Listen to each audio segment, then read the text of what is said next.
안녕하세요. 공간연구소 김빠루예요. 이번에 소개해드릴 현장은 광주 흑석동에 위치한 수안중흥 S클래스예요. 이곳은 가족 구성원 간의 니즈가 정말 잘 녹아들어간 현장인데요. 그럼 바로 시작하겠습니다.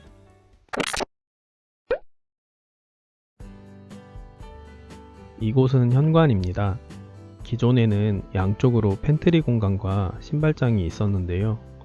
왼쪽은 기존처럼 시스템 선반을 설치하기보다 오픈장의 형식으로 바꿨는데요. 전보다 수납이 더 용이하고 신발의 높이에 맞춰서 선반의 높낮이를 조절할 수 있도록 실용적으로 바꿔드렸습니다. 오른쪽은 앉을 수 있는 벤치를 설치했고 그 위로 신발장을 설치했는데요. 신발장 도어는 거울로 구성해서 외출 전 나의 옷매무새를 한 번 더 볼 수 있도록 해드렸습니다. 이렇게 거울이 들어가니까 현관이 훨씬 넓어 보이는 시각적인 효과가 생겼어요. 현관 안쪽으로 약간의 공간이 있었는데요. 자전거나 캠핑용품이 어지럽게 나와 있는 걸 볼 수 있습니다. 고객님께서는 이런 물품들이 깔끔하게 정리될 수 있는 공간을 원하셨어요. 그래서 벽체를 세워서 템바보드로 포인트를 주고 슬라이딩 도어로 구성해서 깔끔하고 실용적인 공간이 탄생했습니다. 중문은 개방감 있는 투명 강화 유리도어로 구성해서 현관이 전체적으로 넓어 보이고 고급스러운 느낌입니다. 이곳은 복도입니다. 굉장히 모던하면서도 복도가 길어 보이지 않나요? 기존에는 중문을 열고 들어가면 가운데 수납함이 있고 양쪽으로 작은 방 출입문이 있었는데요. 고객님께서 저희 포트폴리오를 보시고 이곳을 템바보드로 구성한 디자인을 원하셨어요. 그래서 작은 방 출입문 쪽 벽을 모두 템바보드 형식의 히든도어로 바꿨는데요. 정말 모던하고 유니크하지 않나요? 저희가 자주 쓰는 형식의 히든도어인데요. 문을 닫아 놓았을 때는 마치 하나의 벽체처럼 일체감이 있고 들어왔을 때 고급 호텔의 갤러리 같은 분위기를 연출할 수 있어서 고객님들의 만족도가 굉장히 높습니다. 이렇게 위쪽으로 천장을 보시면 복도부터 거실까지 이어지는 트랙 조명과 간접 조명도 굉장히 고급스러운 분위기를 연출하고 이런 조명의 조화가 공간의 확장성을 극대화할 수 있는 요소 중에 하나라고 생각합니다. 복도에 히든도어를 열게 되면 작은 방이 나오는데요. 기존에는 출입문이 2개로 되어 있었지만 방은 하나로 쓰고 있었는데요. 자녀분들이 고등학생이다 보니 각자의 공간을 원하셨어요. 서로 분쟁이 일어나지 않도록 공간을 딱 절반으로 나눠서 맞춤으로 책상과 책장 그리고 수납장까지 같은 구성으로 넣어드렸어요. 그리 크지 않은 공간이지만 이렇게 맞춤으로 가구를 배치하니까 버리는 공간 없이 쓰임새가 정말 알찬 것 같아요. 거실과 주방이 한눈에 들어오는데요. 바닥은 전체적으로 베이지와 그레이가 섞인 600에 600 포세린 타일로 마감했어요. 복도에서부터 꺾여 들어오는 벽체는 간접 조명과 함께 자연스럽게 같은 톤의 필름으로 마감했어요. TV 쪽 벽체는 85인치 TV와 플스 및 여러가지 기계들이 매립될 수 있는 공간을 확보하고 측면과 하부 쪽에 오브제를 올릴 수 있는 공간도 있습니다.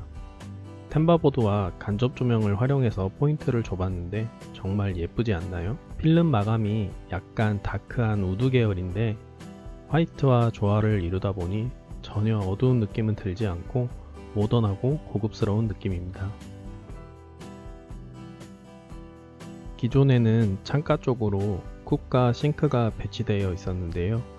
대면형 주방으로 레이아웃을 바꿔봤어요. 아일랜드 쪽으로 쿡을 배치하고 천장형 후드를 설치했습니다. 기존 창가 쪽은 싱크를 가운데 배치하고 상부와 하부가 같은 깊이의 멀티 수납장을 배치했어요. 아일랜드에 쿡이나 싱크를 배치할 때 꼭 신경 써야 할 부분이 있는데요. 우리가 보통 사용하는 싱크대의 깊이는 680 정도 되는데 대부분 사용하는 싱크대는 앞에 벽이 있잖아요. 근데 대면형 아일랜드는 앞에 벽이 없기 때문에 보통의 싱크대 깊이로 한다면 설거지나 조리를 할 때 이물질들이 앞에 바닥으로 많이 튈 거예요. 그래서 항상 깊이가 1000 이상이 되도록 제작하는데요. 여기는 1100입니다. 이렇게 하면 앞뒤로 수납이 가능하기 때문에 수납력도 높아지고 이게 생각보다 굉장히 넓거든요. 그래서 넓은 조리 공간도 확보되고 앞쪽으로 이물질이 튀는 부분을 많이 방지할 수 있습니다. 기존의 이곳은 남편분과 자녀분들이 컴퓨터를 하거나 독서를 하던 취미생활의 공간이었는데요. 곰팡이와 결로가 너무 심해서 겨울에 사용을 잘 못하셨더라고요. 보시면 창가 주변으로 폼블럭을 붙여 놓으셨는데 환기에 문제가 있을 수도 있지만 비가 많이 오는 날에는 누수 현상도 있었다고 하시더라고요. 확인을 해보니까 외부 샤시 코킹이 다 삭아서 군데군데 갈라지고 구멍이 뚫려 있었어요. 장기간 이 틈으로 누수가 생겨서 오래 방치되다 보니까 내부 상태가 정말 심각했습니다. 샤시 주변으로 기존에 있던 코킹을 모두 걷어내고 새로 코킹 작업을 했어요. 코킹 작업을 할 때는 반드시 변성 우레탄 실리콘으로 하셔야 해요. 흔히 소시지 실리콘이라고 하는데 이게 신축성이 있는 거라 계절의 영향을 받지 않아서 오래도록 하자가 없습니다. 내부 벽체 곰팡이가 워낙에 심해서 약품 처리 후 환기를 3일 정도 해주고 단열 공사를 새로 진행했어요.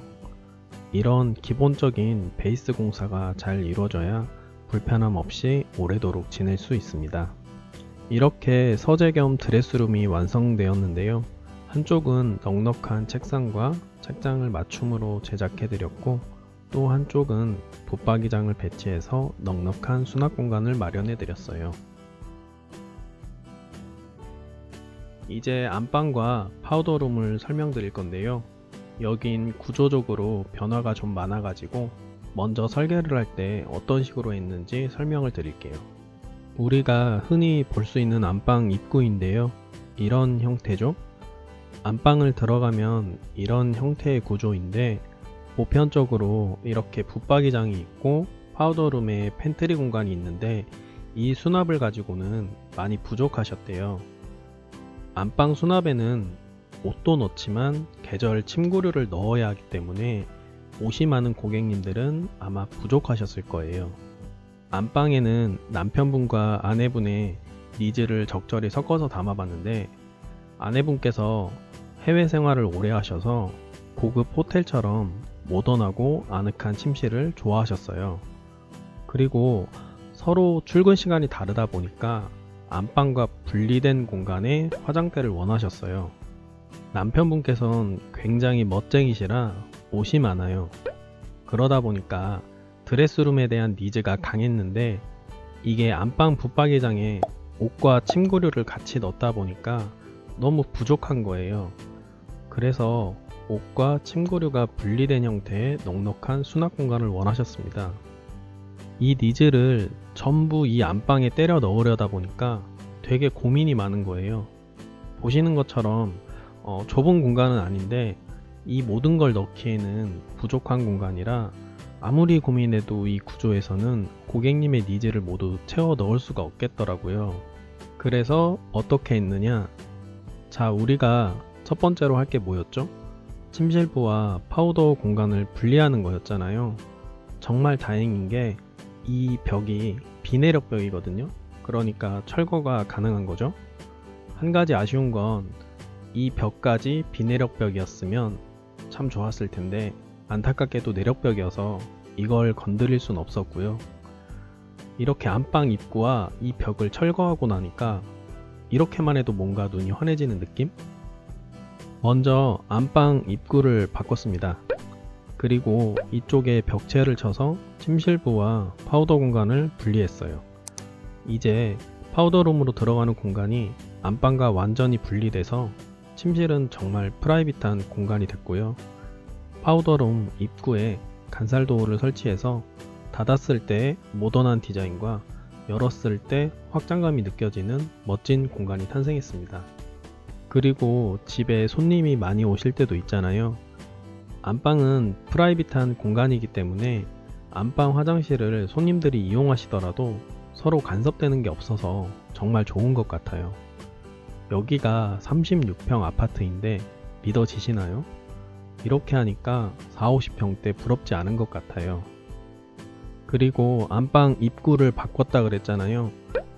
기존 안방 입구에 벽체를 쳐서 안방 쪽으로 면하는 곳에 붙박이장을 넣었어요. 이게 일반적인 장보다 약간 크게 두 통이 딱 들어가게끔 설계를 했는데 한 통이면 계절 침구류는 충분히 넣을 수 있거든요. 나머지 한 통은 옷장으로 쓰셔도 되고요. 그리고 발코니 쓰임새가 거의 없어서 확장을 하고 침대 프레임을 창가 쪽으로 크게 배치했어요. 기존에 있던 창고장은 확장을 하면서 전체 단열을 새로 해서 이 부분도 수납 공간으로 쓸 수 있게끔 해드렸습니다. 기존 붙박이장이 있던 곳에는 팬트리 공간을 분리해서 템바보드 형식의 슬라이딩 도어를 넣었는데요. 이게 양쪽으로 딱 열리는데 굉장히 멋스럽지 않나요? 닫아놨을 때도 마치 갤러리 같은 분위기가 느껴져서 굉장히 고급스러워요. 문을 열면 안쪽으로 시스템장을 설치해서 넉넉한 드레스룸을 마련해 드렸습니다. 이런 오리엔탈리즘과 미니멀리즘이 합쳐져서 젠 스타일의 인테리어라고 하는데 젠은 일본어로 선을 뜻합니다. 안방에 이런 자연 소재의 마감과 구조적으로 레이아웃을 변경해서 정말 고급스럽고 실용적인 공간이 탄생했어요. 분위기가 마음에 평안을 주는 것 같아요. 아늑합니다. 제가 살고 싶네요.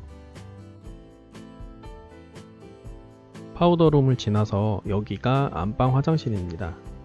안방 화장실 같은 경우에는 세면 공간을 분리해서 볼일을 보실 때 좀 더 안정감을 느낄 수 있도록 해드렸어요. 샤워 공간은 남편분이 꼭 요청하신 사항이 샤워 공간 밖으로 물이 튀지 않는 건식의 구조와 앉아서 씻을 수 있으면 좋겠다 이거였는데요. 아무래도 넓은 공간이 아니기 때문에 최소한의 의자를 만들어 드리고 유리도어를 설치해서 건식의 구조를 마련해 드렸어요. 그리고 이렇게 매립 선반과 매립 수전까지 예쁘네요. 거실 화장실은 조적 파티션과 유리부스로 공간을 분리시켜 드렸는데요. 전체적으로 톤 다운된 그레이 계열 타일을 썼어요. 고객님들마다 선호하시는 컬러가 다른데 보편적으로 욕실은 밝은 계열의 톤을 많이 하지만 이렇게 톤 다운된 타일을 써도 어두침침하거나 그런 게 아니라 오히려 이런 다크한 타일만이 낼 수 있는 고급스러움이 있습니다. 어떻게 보셨나요? 사실 여기는 작년 여름에 진행한 프로젝트입니다. 너무 늦게 올렸죠. 죄송합니다. 여기는 디자인 단계부터 가족 구성원들의 니즈를 빠짐없이 다 채워 넣었는데요. 미팅을 정말 여러 번 오래 했거든요. 저희도 그냥 보편적인 공사를 하기보다는 고객님께 맞는 그리고 좀 더 유니크한 그런 레이아웃과 디자인을 선호하기 때문에 이렇게 공사를 끝내고 나면 고객님의 만족도도 굉장히 높으시고 저희도 성취감과 보람이 있어서 너무 좋은 것 같아요. 저번 주에도 조명 AS 건이 있어서 한번 다녀왔는데 시간이 지나도 너무 만족스러워 하시고 예쁘게 잘 사용하고 계시더라고요. 요즘 다들 많이 힘드시죠? 건강 챙기시고 힘내시기 바랍니다. 다음 영상으로 또 찾아뵐게요. 감사합니다.